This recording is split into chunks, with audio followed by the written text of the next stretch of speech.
Hi, this is Marilyn Michaels, and you are listening to TV Confidential.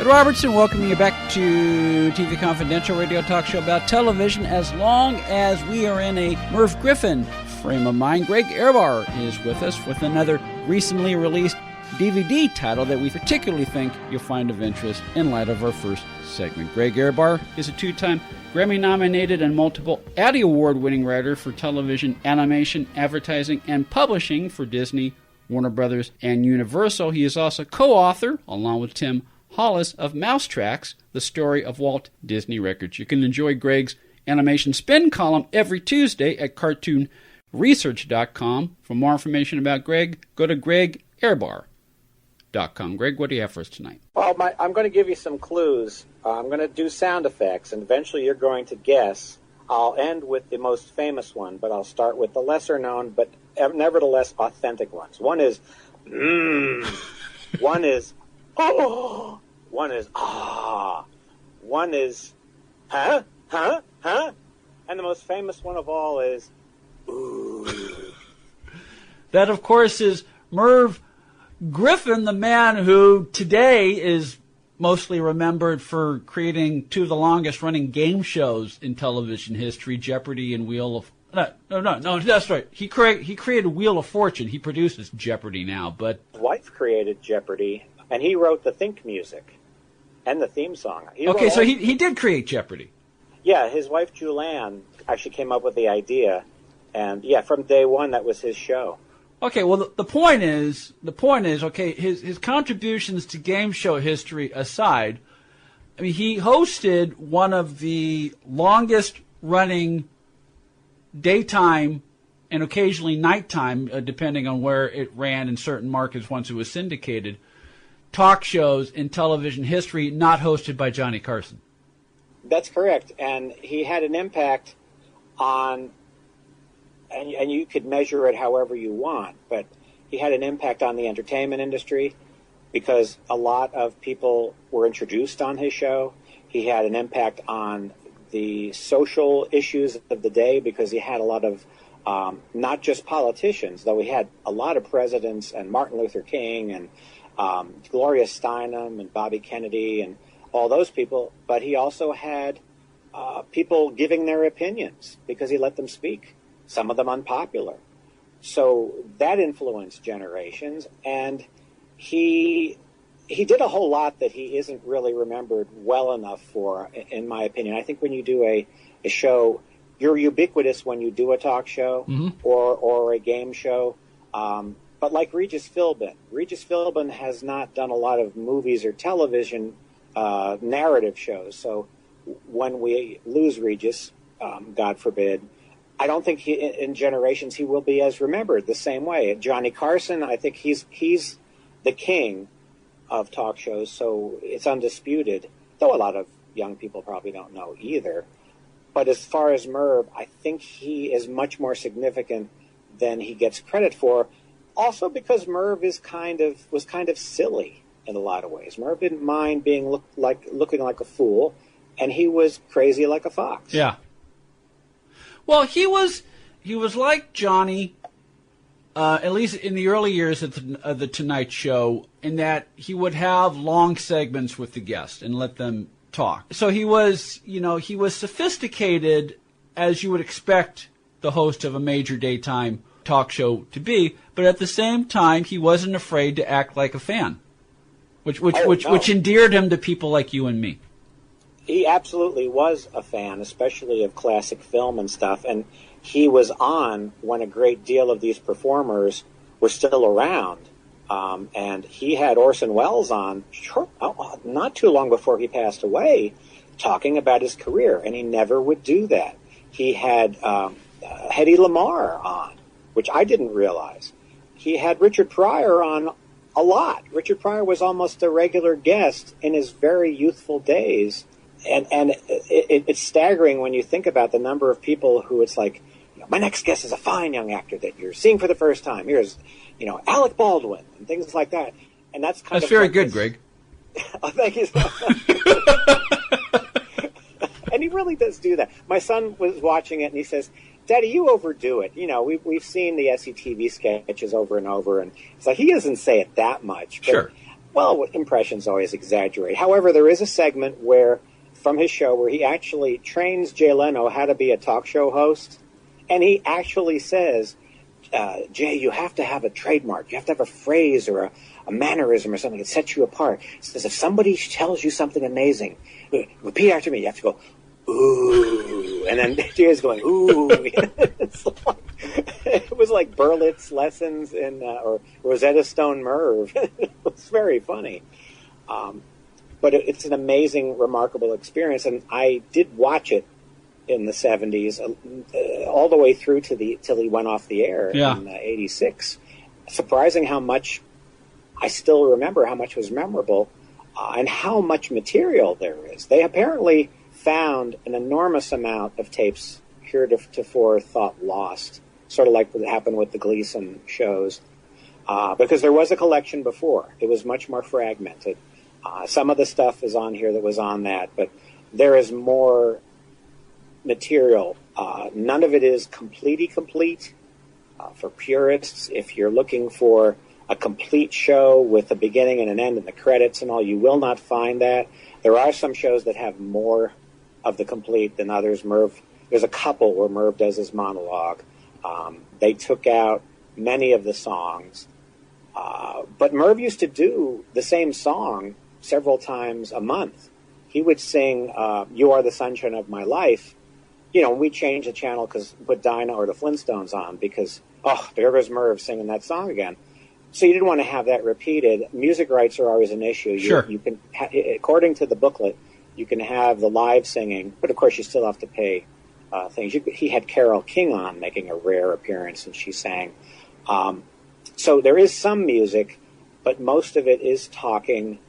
His show was largely talk. He didn't do many comedy routines, but he did go on locations. Goes to the Cannes Film Festival, a tennis tournament in Venice, and a lot of, as he says at the beginning, from Las Vegas, from New York, from Hollywood. He went to all those different places too. So it is a staggering experience to watch these in order. What I would suggest, if you do have this set, is to start with Jay Leno's tribute at the end. Jay Leno does about 15 minutes explaining why he felt Merv was important and why he also doesn't get the credit he deserves. And there are some clips that you will see later in the show. And then watch the episode in which Dick Cavett interviews Merv. And it's Merv's show, but Dick Cavett hosts it and interviews Merv as a guest. And he makes reference to the Richard Nixon interview, which apparently didn't go well. He asked a question he probably shouldn't have. Do people think of you as a loser, basically? And Nixon stayed with it, but he was not pleased. And he answered it pretty calmly. Nixon didn't have the jowliness in his early days. He sort of turned into the caricature that he became. This was the Checkers Nixon in 1967. Rosa Parks. You get to hear Rosa Parks tell the story of what happened on the bus from her point of view. Phil Spector, a madman, and extraordinarily obnoxious to the point where he insults the guests. Then Andy Warhol comes on and doesn't want to talk. That's not good for a talk show. Yeah, and Merv's getting very frustrated, but Edie Sedgwick is doing all of his talking, and he's insistently trying to get him to talk. And then what Merv also did, which Jack Parr did, and now some British shows do it. They'll combine guests, and sometimes they seem like weird combinations, but they aren't actually. Tallulah Bankhead with Willie Mays, who was on quite a few times too, and was a very engaging guest. He was funny and personable. He was on with Tallulah Bankhead, and you think, well, what do they got in common? Well, Tallulah Bankhead was a major baseball fan, and she starts taking over the show, which Merv loved when they did. He kid about it, but he loved it. She starts interviewing him and talking about all his baseball thing and It's like, this Tallulah Bankhead?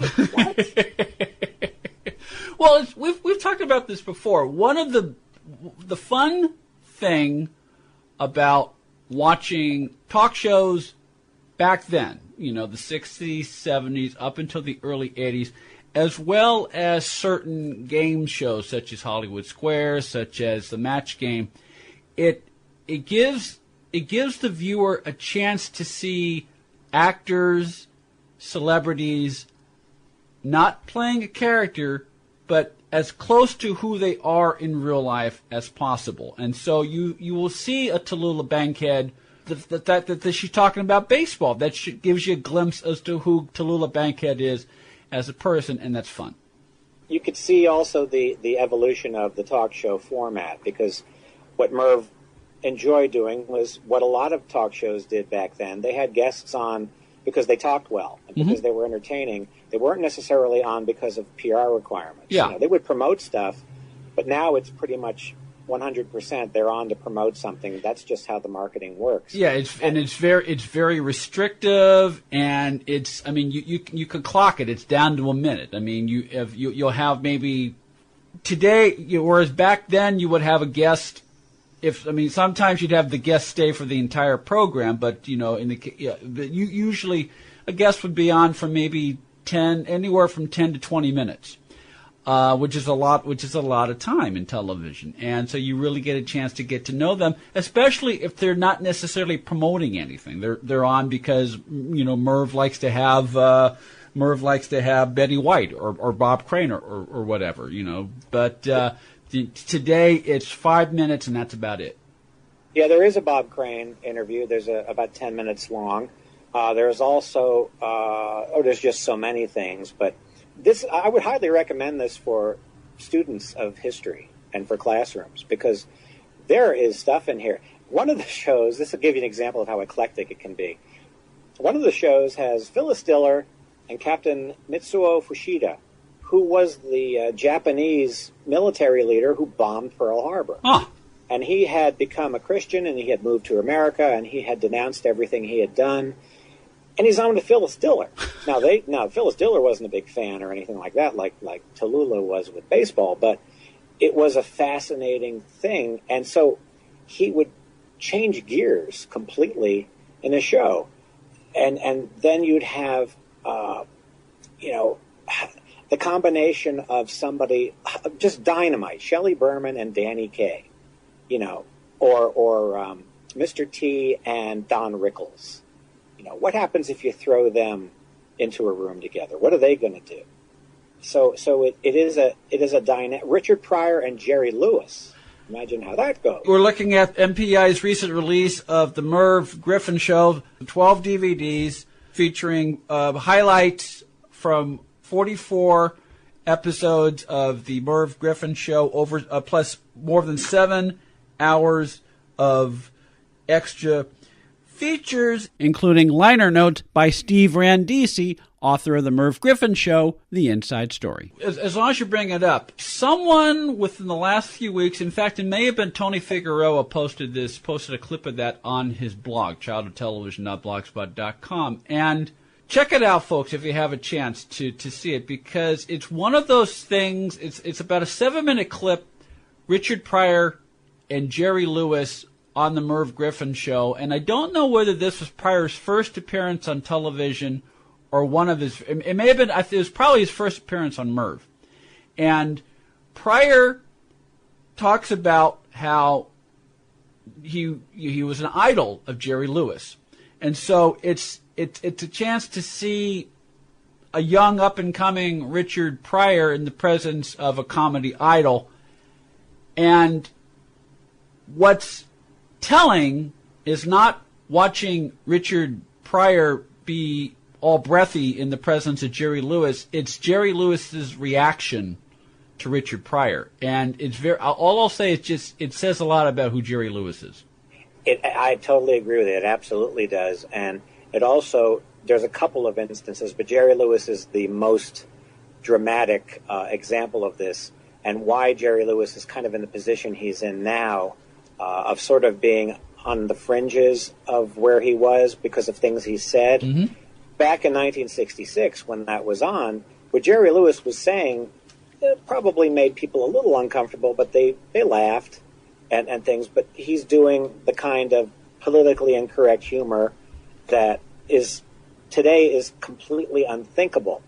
The thing is that Jerry Lewis doesn't know that those days are over. Yeah. That's kind of the tragedy of him, is that he doesn't see that you just don't do that now, whereas a lot of these people who were popular then and are popular now or are still beloved now made the transition into other eras, other generations, other ways of thinking. Jerry didn't quite do that, so there is a disclaimer at the beginning of that episode about what he does say and what he says to Richard Pryor. He goes up into the audience and talks to audience members and speaks to an African-American woman, and what he does is like, that would get him into big trouble now.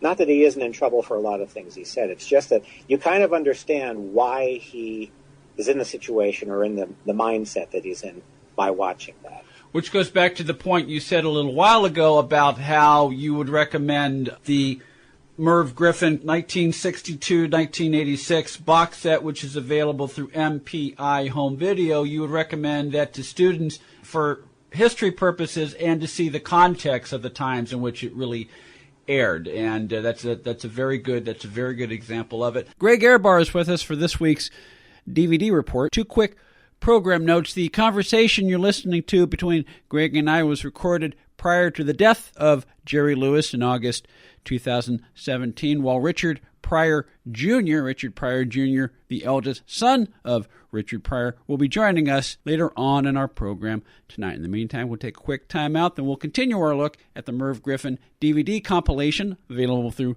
MPI Home Video and Reelin in the years when we come back on TV Confidential. Got a product or service that you want our listeners to know about? Become an advertiser or underwriter of TV Confidential and let our brand help promote your brand. For more information, go to televisionconfidential.com/advertise or visit the TV Confidential page at advertisecast.com. TV Confidential is now on Stitcher Smart Radio. Stitcher allows you to listen to your favorite shows directly from your iPhone, Android phone, Kindle Fire, and other listening devices, on demand and on the go. Don't have Stitcher? Download it for free at Stitcher.com or in the app stores. Stitcher Smart Radio, the smarter way to listen to radio. Uber is the mobile app that connects you with a driver for immediate transportation. Request a ride at the tap of a button and you have a driver curbside in minutes. You can choose to be driven in a black car, SUV, or you can choose Uber X, the low-cost Uber for a ride in a hybrid or mid-range car. Payment is seamless and cashless, billed to your card on file with no need to tip. Enter the promo code TV Confidential after you download the app to receive a free first ride up to $20. For more information, go to get.uber.com/go/TV Confidential. Cam Caricatures will keep the fun rolling at your next party, convention, or event through a live video feed. As friends or colleagues gather around the webcam, I can see them on my screen, and they can view my caricatures come to life on their own screen. The completed black and white drawing will then be emailed to you to print out. Pricing and details are at hamcamcaricatures.com.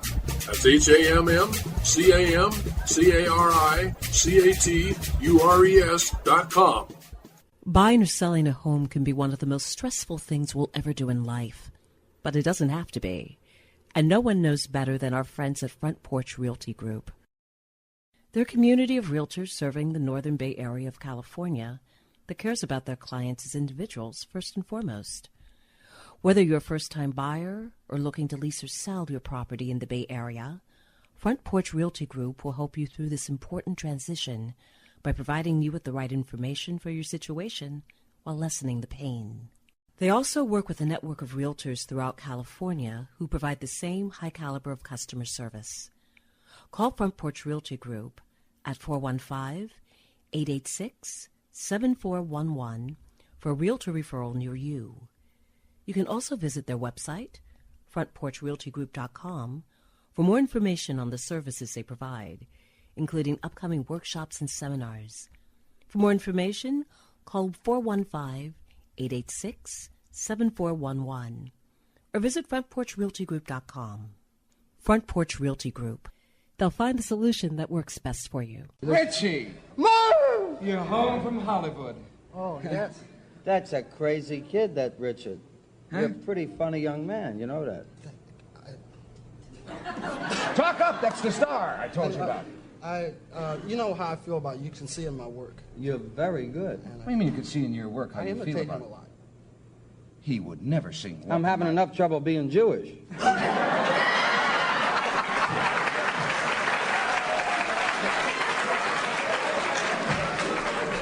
I say something? Can I tell something about how I fell in love with you? The first time I looked at them there eyes. You want to tell the story? If you stay over there. Hi, this is Titus Welliver. You're listening to TV Confidential. Well, here he is, our own little Richie Pryor. At Robert's with a reminder that Richard Pryor Jr., eldest son of comedian Richard Pryor Jr. will join us at the top of the hour. We hope you'll stay tuned for that. In the meantime, Greg Ehrbar is with us as we continue our look at the 12-DVD compilation of the Merv Griffin Show released by MPI Home Video in conjunction with Reelin in the Years Productions. Another thing, and I'm just kind of thinking aloud right now, you talk about how he would, the odd pairings he would have. Tallulah Bankhead and Willie Mays as an example. In a sense, and again, this goes back to why, to show how the talk show has changed. And it's, you would have, back in the 60s, back in the 70s, and Johnny did the same thing, you know, back, especially when he did when the Tonight Show was still a 90-minute show. The guest, in many cases, the guest would stay on. I mean, when the guests came on and had their, 5 minutes, 10 minutes with Merv or with Johnny, they would stay on for the rest of the program, for whoever, for the next guest. They'd just slide over to the end of the couch. And they would stay in the background while the next guest was on, but sometimes they would interject. And so it became almost like a cocktail party vibe, where you would have different people from different walks of life and is having this common experience at this party, obviously televised party hosted by Merv Griffin, and that's another thing that is lost in the talk show, in talk shows today. I miss that, and it probably makes PR people nervous to have that go on unless the celebrities are really, really famous or something like that. But Johnny did have them move down. But quite often they could interject something. What Merv would do is he would just stand back and let them go. And if somebody wanted to just take control, he didn't really mind. Shelley Winters was a talker, so she was talking to the guests as much as he was, asking questions. And he seemed to be fine with that. Like I said, he would make a joke about it, but clearly he was enjoying it. The Graham Norton Show, which is on BBC America, he does that. He does wacky stunts, the big red chair and stuff. But he puts together a panel of people, and they all come on one at a time, but then they just go back and forth. And sometimes they know each other, so they'll joke with each other. And so then you see a side of, especially actors that seem very, very staid and very, straight and narrow, like Benedict Cumberbatch will do a funny walk or something. They don't do that nearly as much, or it just seems very... It doesn't seem nearly as spontaneous. Not that Merv didn't have things planned, but when you put together a group and they're all going back and forth, sometimes they'd have big arguments. Right. Yeah, in that respect, it is similar to what Susskind did when he had the open line show, where it would go on for up to 2.5 hours. Now, again, the difference between Susskind and Merv is that, for the most part, when Susskind had his eclectic panel, the conversation would focus on one or two particular points.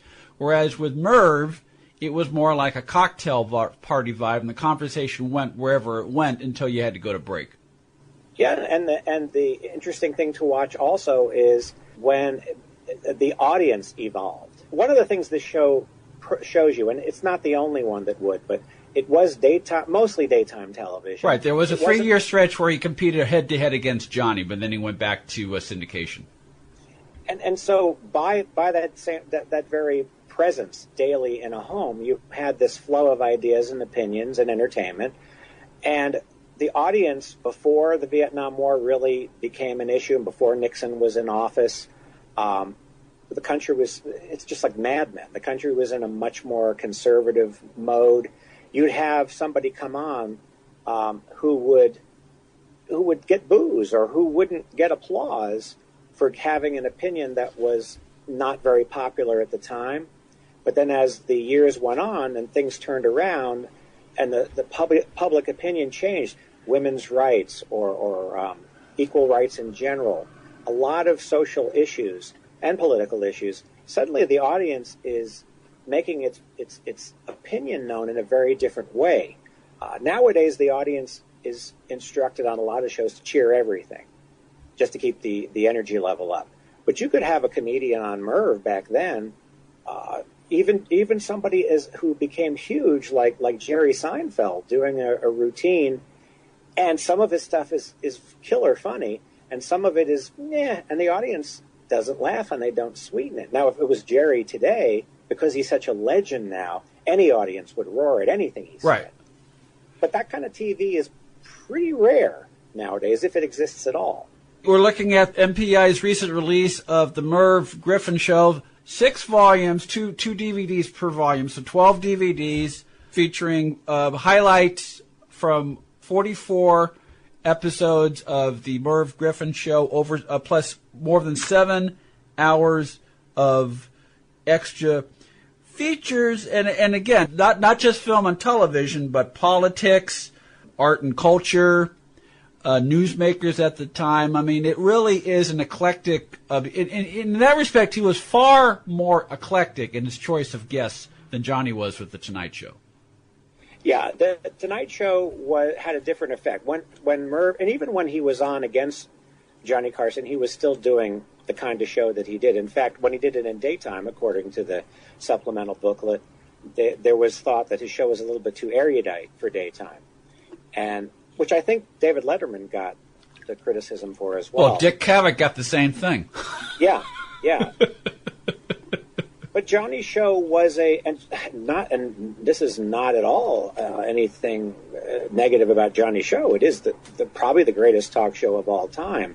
But it was a different kind of experience. It was a talk entertainment show. It was Johnny's talent was to pull the comedy out of whatever was being discussed. They would have serious issues on. But Merv would do what Johnny would say. He would say, Merv's doing another one of his theme shows, which Merv does so well. And so he would have a salute to Ms. Magazine. It's 10 years. And he had Carole King, Gloria Steinem, Jane Fonda, Loretta Swit, and Lee Grant. And so that's what they talked about. Now maybe The View would do that, but I don't think that they would spend that much time on those things and also not get the chance to explain the things the way they do. And I think we're missing that on television. We are missing that. And again, the difference, I mean, in a nutshell, the difference between Johnny and Merv is the difference between a show that airs at 11:30 at night and a show that airs 4 o'clock in the afternoon in some markets. But whereas 4 o'clock in the afternoon, you're in the middle of your day, or you might be just beginning to unwind from your day, so you might be more inclined to have a theme program, as Merv would do. Whereas, especially when Johnny was doing the Tonight Show, it's the last thing you're doing before you go to bed. In many cases, you are in bed watching the show, so you're like one step away from falling asleep. So you want something that's kind of comforting, light, and that's more or less what Johnny did. Yeah, because Dick Cavett also was a competitor then too, and it didn't work then either. It has to be something much more pleasant. But I do think we miss. And I think that cable has this. I think certain maybe Sunday news programs have this. But to have on what would be a mainstream entertainment talk show, having the leaders of the feminist movement on, not carrying signs and not shaking their fists, but like you said before, you're seeing these people as people instead of the iconic images that you have of them, and they're explaining how they feel. And even if you don't agree with them, you just get a different understanding of where they're coming from. Same thing with, oh my gosh, he had Timothy Leary on talking about LSD and how many times he's taken it and why he thinks it should be used. And that was unbelievable that he had him on the next show so that he could explain it further. And Jane Mansfield was on, and she was saying, well, actually, Jane Mansfield was on the third show because he had a doctor. The FCC asked Merv to have someone refute what Leary said. So they had another doctor on talking about how it wasn't proper and it wasn't responsible to do. And then Monty Rock, who was a popular sort of character rocker of his day, was saying how it expands his mind. And then Jane Mansfield saying, well, do you really want to do that? So you have this conversation with a sex symbol and a crazy rock and roll guy with funny clothes and a nonconformist, and then you've got this staid doctor having this discussion about LSD that started 2 days earlier. It's an experience that is really, really unusual. I hate to keep saying today is different, but it kind of is.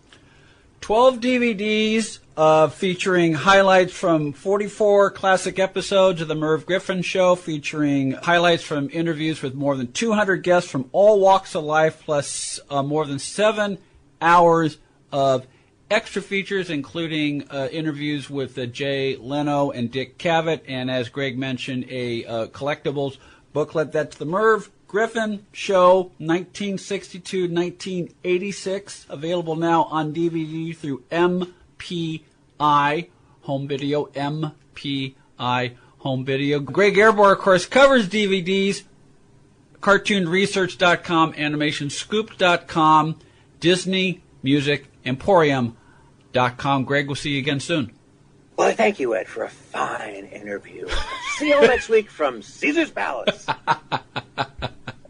Richard Pryor Jr. will join us when we come back. Richard Pryor Jr., eldest son of the legendary comedian and an accomplished performer, singer, and storyteller in his own right. Then we will welcome Audrey Walters. Audrey has a supporting role in the new Netflix motion picture, Walk, Ride, Rodeo. All that and more coming up in hour number 2 of TV Confidential. Stay with us. If you haven't been listening to TV Confidential, this is who you're missing. Nichelle Nichols, Adrienne Barbeau, Leonard Maltin, Joyce Bullisan, Peter Onorati, Judy Norton, Ken Berry, Rhonda Shear, Michelle Lee, Jacqueline Smith, Lou Antonio, Shirley Jones, and many, many more of your favorite celebrities and people behind the scenes in the world of television. That's TV Confidential.